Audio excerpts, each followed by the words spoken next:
नमस्कार। अरुणाचल समाचार में आपका स्वागत है। मैं हूँ रायनौमी। आइए बुलेटिन में सबसे पहले देखते हैं मुख्य समाचार।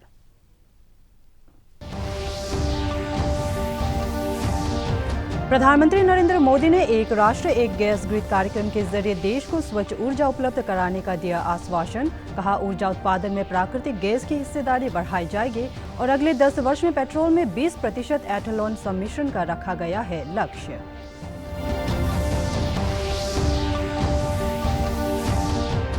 केंद्रीय खेल और युवा मामलों के मंत्री किरण रिजिजू, लोकसभा सांसद दिलीप सैकिया और भारतीय क्रिकेट कंट्रोल बोर्ड के मानद सचिव जय शाह ने राजभवन में राज्यपाल डॉक्टर बी.डी. मिश्रा और मुख्यमंत्री पेमा खांडू के साथ की बैठक।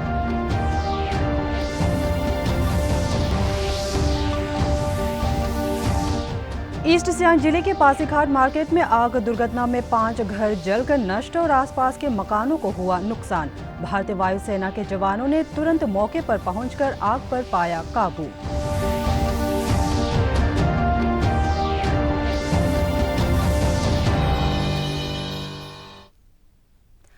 प्रधानमंत्री नरेंद्र मोदी ने एक राष्ट्र एक गैस ग्रिड कार्यक्रम के जरिए देश को स्वच्छ ऊर्जा उपलब्ध कराने का आश्वासन दिया है।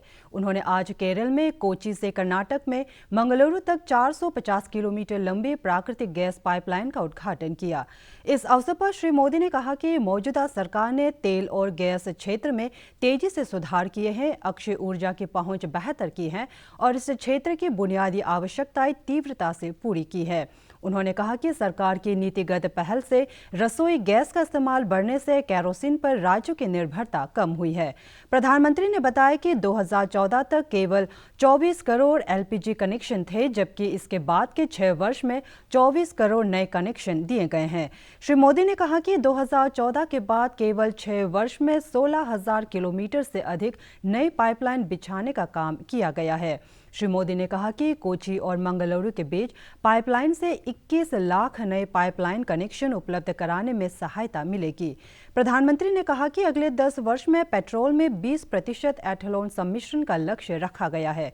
उन्होंने ये भी कहा कि ऊर्जा उत्पादन में प्राकृतिक गैस की हिस्सेदारी मौजूदा 6.2% से बढ़कर 15% कर दी जाएगी। पाइपलाइन दोनों राज्यों में लाखों लोगों के लिए ईज ऑफ लिविंग बढ़ाएगी। दूसरा, ये पाइपलाइन दोनों ही राज्यों के गरीब, मध्यम वर्ग और उद्यमियों का खर्च कम करेगी।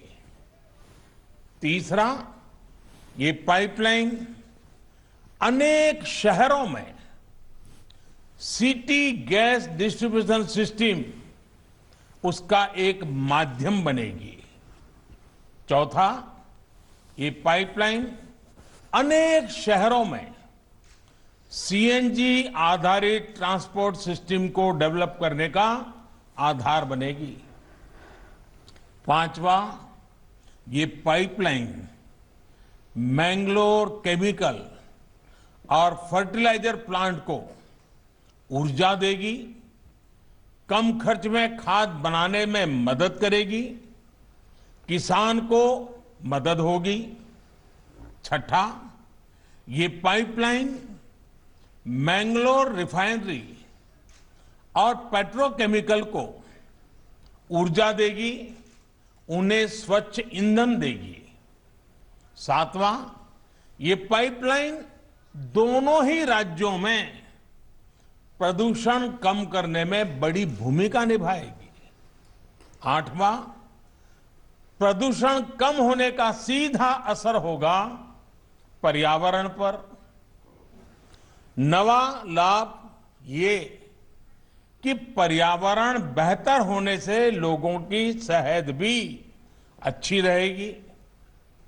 10वां, जब प्रदूषण कम होगा तो और ज्यादा केंद्रीय खेलों युवा मामलों के मंत्री किरेन रिजिजू, लोकसभा सांसद दिलीप सैकिया और भारतीय क्रिकेट कंट्रोल बोर्ड के मानद सचिव जय शाह ने आज राजभवन में राज्यपाल डॉक्टर बी.डी. मिश्रा और मुख्यमंत्री पेमा खांडू के साथ बैठक की। राज्यपाल ने केंद्रीय खेल मंत्री और बीसीसीआई के सचिव से अरुणाचल प्रदेश के क्रिकेट खिलाड़ियों के लिए विशेष प्रशिक्षण केंद्र बनाने का अनुरोध किया। राज्यपाल ने अरुणाचल के युवाओं की प्रतिभा को निखारने के लिए उन्हें राष्ट्रीय स्तर की क्रिकेट प्रतियोगिताओं में भाग लेने के मौके मुहैया कराने का सुझाव दिया। राज्यपाल ने कहा कि अरुणाचल प्रदेश में क्रिकेट को काफी पसंद किया जाता है और राज्य में इस खेल का काफी प्रसार हुआ है। मुख्यमंत्री पेमा खांडू ने राज्य लोक निर्माण विभाग पीडब्ल्यूडी को राज्य के पहले स्टेट हाईवे गोपुर तिनाली सांगदुपोता सड़क के निर्माण कार्य को चालू वित्त वर्ष में प्राथमिकता से पूरा करने का निर्देश दिया है। राज्य सचिवालय में आज स्थानीय विधायक ताना हाली तारा, मुख्य सचिव नरेश कुमार, लोक निर्माण विभाग के आयुक्त कालिंग ताइंग, योजना आयुक्त प्रशांत लोखंडे और पीडब्ल्यूडी के SIDNP के मुख्य अभियंता डॉक्टर अतोप लेगो के साथ इस राजमार्ग को लेकर एक उच्च स्तरीय बैठक की। मुख्यमंत्री ने कहा कि गोपुर तिनाली सांगदुपोता राजमार्ग का निर्माण कार्य पूरा होने पर NIT Arunachal, Jarbom Gamlin law college, film and television institute, army cantonment, महिला महाविद्यालय सहित राज्य के महत्वपूर्ण संस्थानों में पहुंचने के लिए बेहतर सड़क की जरूरत पूरी होगी। श्री खांडू ने इस महत्वपूर्ण राजमार्ग के लिए स्वेच्छा से भूमि दान करने के लिए स्थानीय लोगों के प्रति आभार व्यक्त किया। ईस्ट सियांग जिले के पासीघाट मार्केट में आज सुबह आग दुर्घटना में 5 घर जलकर नष्ट हो गए और आसपास के मकानों को भी नुकसान पहुंचा। हालांकि इस घटना में कोई हताहत नहीं हुआ है। पासीघाट एडवांस लैंडिंग ग्राउंड पर तैनात भारतीय वायुसेना के कर्मियों ने तुरंत मौके पर पहुंचकर आग पर काबू पा लिया। भारतीय वायुसेना के स्क्वाड्रन लीडर CS लखावत ने बताया कि ALG से पासीघाट मार्केट क्षेत्र में आग की लपटें दिखाई दी, जिसे तुरंत संज्ञान में लेते हुए राहत और बचाव कार्य शुरू कर दिया गया। धुआं निकल रहा है, तो मेरे साथ मेरे वारंट ऑफिसर आईसी और मेरे जो दूसरे बंदे हैं, we all were there, we took a decision to reach at the site at the earliest. हम लोग साइट पे पहुंचे, आग काफ़ी बड़ी थी, बहुत ज़्यादा आग लगी हुई थी and we came to know कि वहाँ पे कुछ 10 से 12 सिलेंडर्स भी हैं गैस के। हम लोग जैसे ही साइट पे पहुंचे तो 2 सिलेंडर ब्लास्ट करके ऑलरेडी हम लोगों ने वहाँ पे क्राउड कंट्रोल किया, पहले क्राउड को साइड में हटाया, then we started applying our water with the fire extinguisher tenders और हार्डली 2 से 3 मिनट में हम लोगों ने उस आग को एक्सटिंग्विश कर लिया। और उसके बाद में अगेन हम फिर से आए, रिफिल किया, एक बार फिर से पहुंचे और फाइनली उसको पूरा एक्सटिंग्विश किया हमने। So this is the act of air force, I put it on record. ऐसे ही हम लोग, as we all are aware that we are here for the country, for the nation and for the people. So mission always people first. हम लोग पहुंचे जो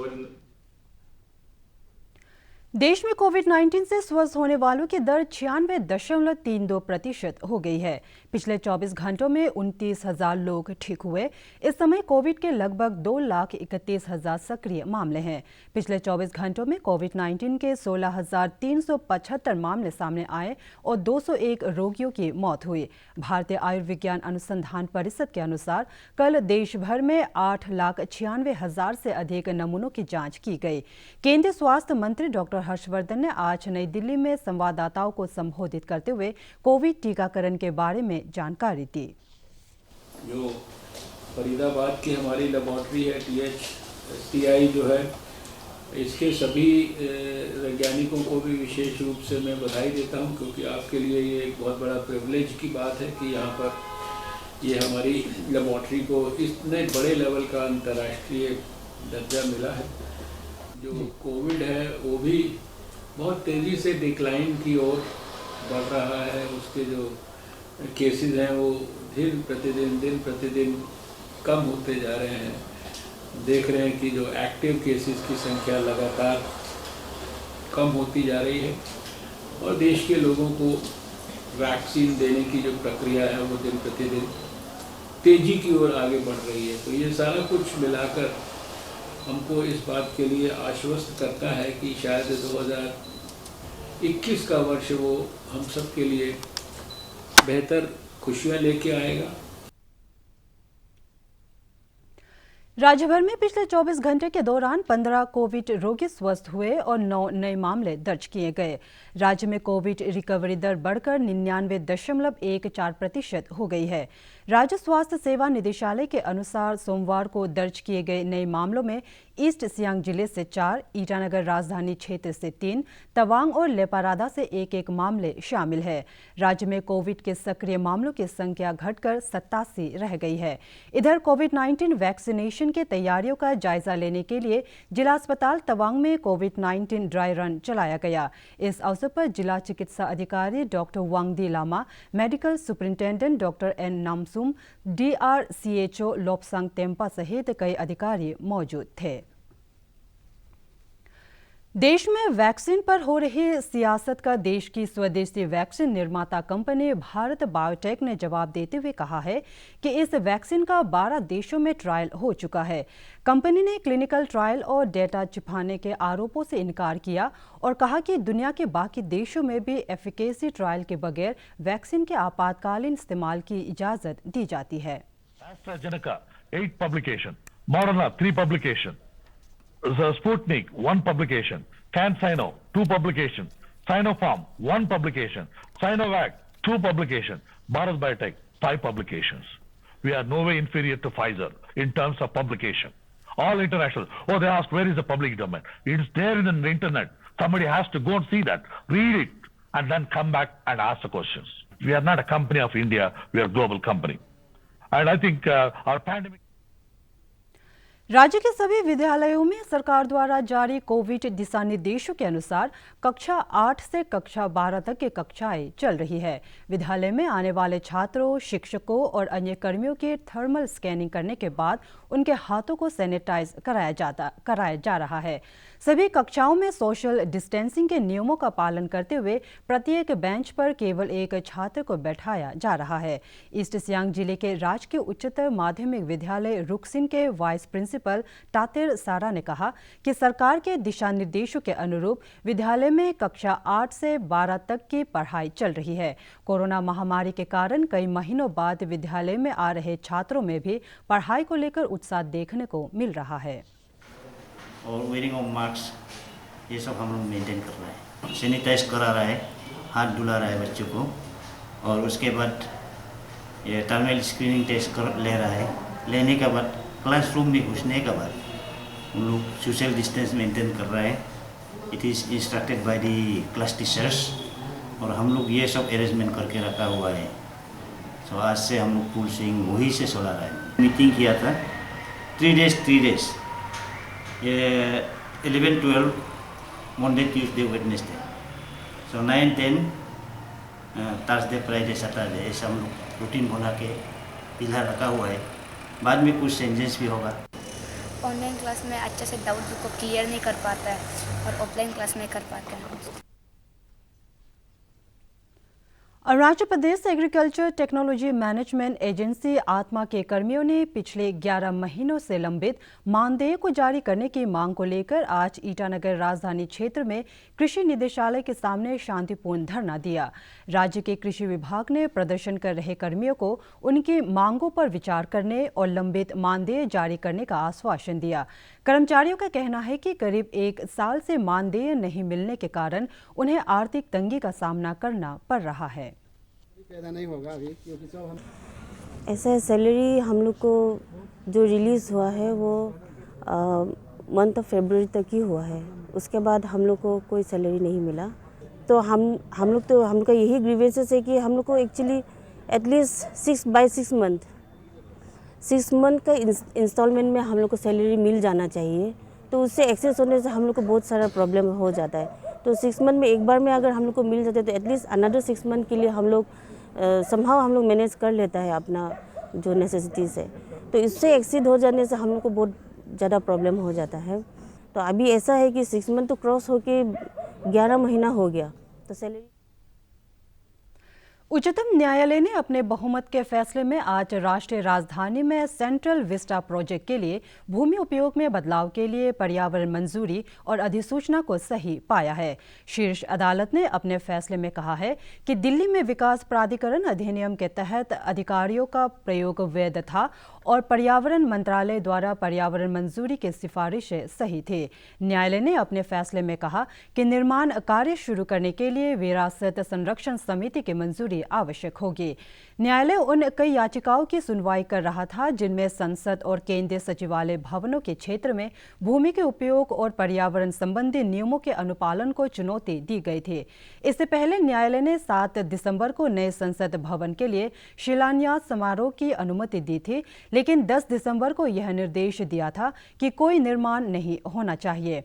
प्रधानमंत्री नरेंद्र मोदी ने नए संसद भवन के निर्माण के लिए आधारशिला रखी और भूमि पूजन किया, जो 20,000 करोड़ रुपए के सेंट्रल विस्टा प्रोजेक्ट का एक हिस्सा है।